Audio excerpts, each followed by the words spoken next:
Assalamualaikum warahmatullahi wabarakatuh. Halo semuanya, perkenalkan kami dari kelompok 4 kelas kimia B2 akan mempresentasikan materi tentang praktikum titrasi. Perkenalkan, nama saya Lutfi Alifatul dengan NIM 73. Perkenalkan, nama saya Letra Kaviani dengan NIM 073.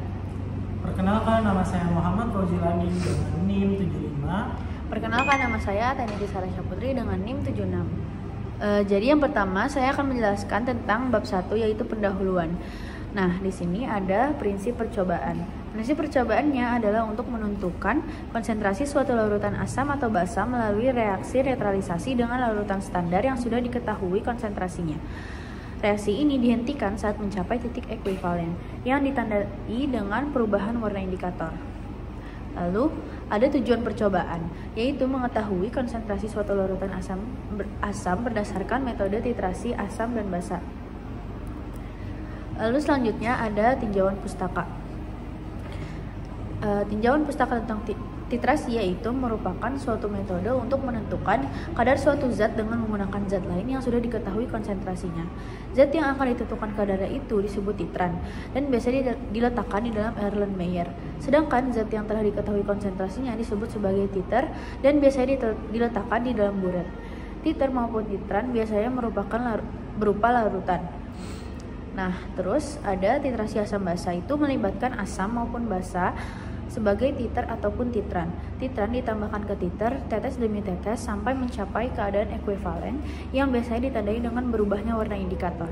Jadi kalau misalnya warnanya udah berubah, terus pas kita goyangin itu udah nggak hilang lagi warnanya, itu udah bisa disebut sebagai keadaan ekuivalen. Nah, terus indikator yang dipakai dalam titrasi asam basa itu adalah indikator yang perubahan warnanya dipengaruhi oleh pH. Penambahan indikator diusahakan sesedikit mungkin dan umumnya adalah 2 hingga 3 tetes.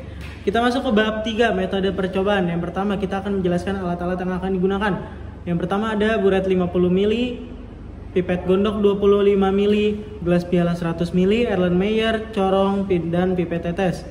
Dan yang kedua kita akan membahas bahan-bahan yang digunakan. Bahan yang digunakan ada larutan NaOH, asam oksalat dihidrat, larutan asam klorida, larutan indikator phenolphthalein, dan yang terakhir ada aquades. Selanjutnya kita masuk ke prosedur percobaan. Yang pertama-tama kita akan standarisasi NaOH dengan asam oksalat. Buret yang akan kita gunakan dibilas 3 kali, sebanyak 3 kali dengan NaOH. Lalu diisi dengan larutan NaOH sampai batas 0. Lalu kita isi Erlenmeyer 250 ml dengan 10 ml larutan asam oksalat. Lalu ditambahkan 10 ml air dan ditambahkan 2 tetes indikator PP. Dititrasi sampai berubah warna dari bening menjadi merah muda. Lalu kita catat berapa volume NaOH yang digunakan dan menghasilkan standarisasi. Dilakukan 3 kali pengulangan dan dihitung konsentrasi NaOH dan hasil. Selanjutnya, Erlenmeyer 250 ml dimasukkan sebanyak 10 ml larutan HCl atau asam klorida. Lalu ditambahkan 2 tetes indikator PP dan dititrasi hingga merubah cairan yang tadinya berwarna bening hingga menjadi warna merah muda. Dilakukan sebanyak 2 kali dan dihitung konsentrasi HCl yang telah dititrasi.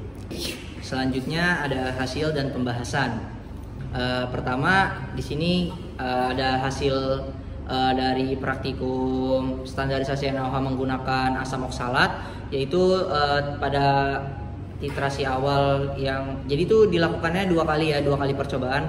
Untuk titrasi awalnya itu 25 ml pada percobaan pertama.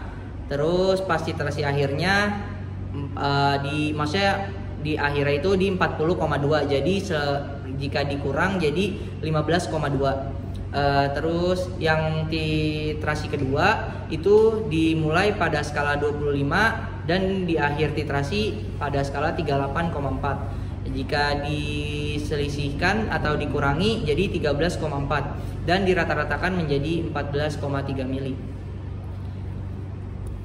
Oke, selanjutnya pada percobaan kedua menentukan konsentrasi HCl.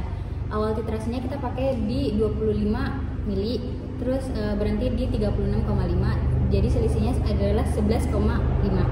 Terus pada percobaan kedua itu pakai 25 mili juga, terus akhir titrasinya 36,8, jadi selisihnya di 11,8. Kalau dirata-ratain itu jadi 11,65. Nah, pertama langsung aja di pengertian titrasi asam basa atau biasa disebut dengan adisi alkalimetri adalah suatu metode analisis kuantitatif untuk menentukan konsentrasi asam atau basa Bronsted Lowry itu titrat dengan cara menetralkan dengan larutan yang diketahui konsentrasinya atau titran. Dalam titrasi asam basa, indikator asam basa biasanya digunakan untuk menunjukkan perubahan warna sebagai tanda bahwa titik ekivalen telah mencapai atau telah tercapai atau telah mencapai titik akhir. Pada percobaan titrasi kali ini kita melakukan percobaannya sebanyak 2 kali seperti data sebelumnya yang kita dapat itu ada 4. Terus percobaan dengan melakukan standarisasi NaOH dengan asam oksalat 0,1 normalitas agar dapat menentukan konsentrasi HCl dengan NaOH yang telah distandarisasi tadi. Next, standarisasi NaOH menggunakan larutan asam oksalat 0,1 normalitas.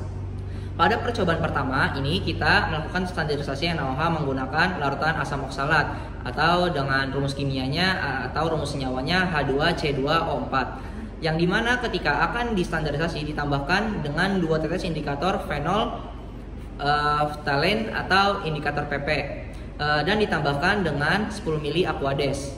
Larutan asam oksalat yang ditambah indikator PP hanya berwarna bening pada awalnya. Namun ketika diteteskan terus-menerus dengan NaOH yang telah distandarisasi tadi, itu mengalami perubahan warna menjadi keunguan. Nah, perubahan warna tersebut terjadi karena pada saat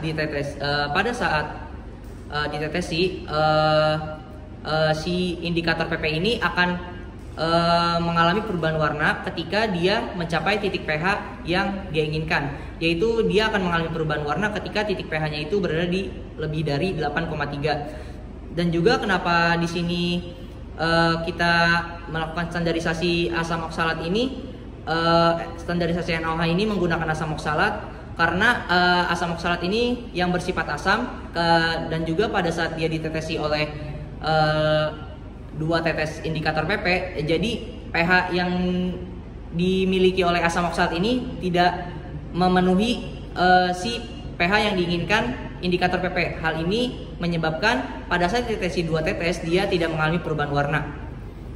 Makanya pada percobaan ini menggunakan asam oksalat sebagai larutannya. Selain itu, asam oksalat juga adalah larutan standar primer atau larutan yang bisa menahan konsentrasi zat. Selanjutnya, standarisasi NaOH ini dengan menggunakan asam oksalat dengan persamaan reaksi H2C2O4 ditambah NaOH menghasilkan NaC2O4 ditambah H2O. Kedua, ada penentuan konsentrasi HCl. Pada percobaan yang kedua ini bertujuan untuk mengetahui konsentrasi dari larutan HCl. Langkah pertama itu yang dimasukkan adalah 10 ml larutan HCl yang kemudian ditambahkan indikator PP sebanyak 2 tetes. Lalu dititrasi hingga menjadi perubahan warna menjadi merah muda. Perubahan warna tersebut menunjukkan kalau titrasi tersebut telah selesai atau telah mencapai titik akhir titrasi. Dan pencampuran antara larutan NaOH dengan larutan HCl juga sering disebut dengan larutan penetralan atau larutan garam. Bahan warna yang terjadi ini karena pada proses titrasi disebabkan oleh indikator PP yang berada pada larutan asam. Ini akan membentuk terprotonisasi atau tidak berwarna yang mengubah strukturnya menjadi bentuk ion fenolat yang berwarna merah. Dengan kata lain, penambahan basa menyebabkan H+ terikat pada indikator PP-nya, sehingga lebih banyak molekul fenol berubah menjadi bentuk yang berwarna gitu. Nah, jadi pada ketika titrasi kalau warnanya itu udah berubah menjadi merah muda atau keunguan, dia bakal berada di titik akhir titrasinya, bener nggak? Ya betul. Ya betul. Jadi kalau dia udah berubah warna, jadi dia berada di titik akhir atau ya udah selesai Udah titrasinya. selesai pokoknya titrasinya. Pokoknya sampai berubah warna terus sudah selesai. Yang pertama itu standarisasi NaOH dengan asam oksalat 0,1 N atau normalitas. Yang diketahui yang didapat dari percobaan itu volume air 10 ml, volume asam oksalat 10 ml, konsentrasi asam oksalat 0,1 normalitas, dan MR asam oksalat itu 90 gram per mol. Terus ada valensi asam oksalat itu 2, volume NaOH itu 14,3 ml. Yang ditanya ini ada konsentrasi NaOH-nya. Lalu kita jawab volume total. Kita totalin dulu volumenya untuk mencari si NaOH yang akan distandarisasi. Volume totalnya itu yaitu volume asam oksalat ditambah dengan volume air. Didapat 10 ditambah 10 sama dengan 20 ml. Konsentrasi selanjutnya kita cari konsentrasi si asam oksalatnya. Konsentrasi asam oksalat dalam molaritas. Berarti N sama dengan M dikali A, dari mengubah dari normalitas ke molaritas. Yaitu normalitasnya itu 0,1 sama dengan M dikali 2. Jadi molaritasnya itu sama dengan 0,05 molar. Untuk asam oksalatnya. Maka kalau kita udah dapat nih semuanya, lalu kita bisa cari konsentrasi NaOH-nya. M1 dikali V1 sama dengan M2 dikali V2. Konsentrasi terus M1-nya itu untuk M1-nya sebagai asam oksalat yaitu 0,05, V1-nya itu sama dengan 20. Terus sama dengan M2 yang kita cari dikali 14,3 volume dari NaOH-nya. Terus 0,05 dikali 20 itu sama dengan 1, sama dengan M2 dikali 14,3. M2 nya sama dengan 1 dibagi 14,3 sama dengan M2 nya itu 0,069 molar. Nah, selanjutnya ini penentuan konsentrasi HCl menggunakan NaOH yang telah distandarisasi.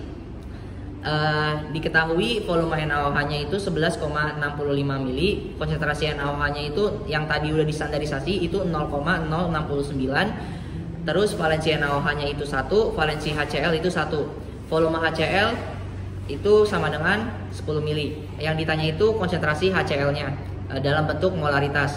Maka kita dapat jawab di sini dirumuskan menggunakan yang seperti sebelumnya, M1 dikali V1 sama dengan M2 dikali V2. M1-nya yang kita cari yaitu konsentrasi dari HCl, terus V1-nya itu 10. Terus sama dengan M2-nya si NaOH yang udah distandarisasi itu 0,069 dikali 11,65 volume si HCl yang dari percobaan. Volume dari NaOH yang kita dapat dari percobaan. M1 sama dengan M1 dikali 10 sama dengan 0,09 dikali 11,65 sama dengan M1 sama dengan 0,8 dibagi 10 sama dengan 0,08 molar. Maka konsentrasi HCl yang didapat dari larutan NaOH yang telah distandarisasi sebesar 0,08 molar. Oke, dapat kita simpulkan bahwa konsentrasi suatu larutan asam atau basa itu dapat ditentukan melalui reaksi netralisasi atau larutan standar dengan larutan standar. Titik ekuivalen yang menunjukkan jumlah mol asam sama dengan jumlah mol basa dapat diketahui dengan bantuan indikator yang mengalami perubahan warna seperti indikator PP ya tadi yang udah kita jelasin. Oke, mungkin cukup sekian presentasi dari kelompok kami. Kurang lebihnya mohon maaf. Wassalamualaikum warahmatullahi wabarakatuh.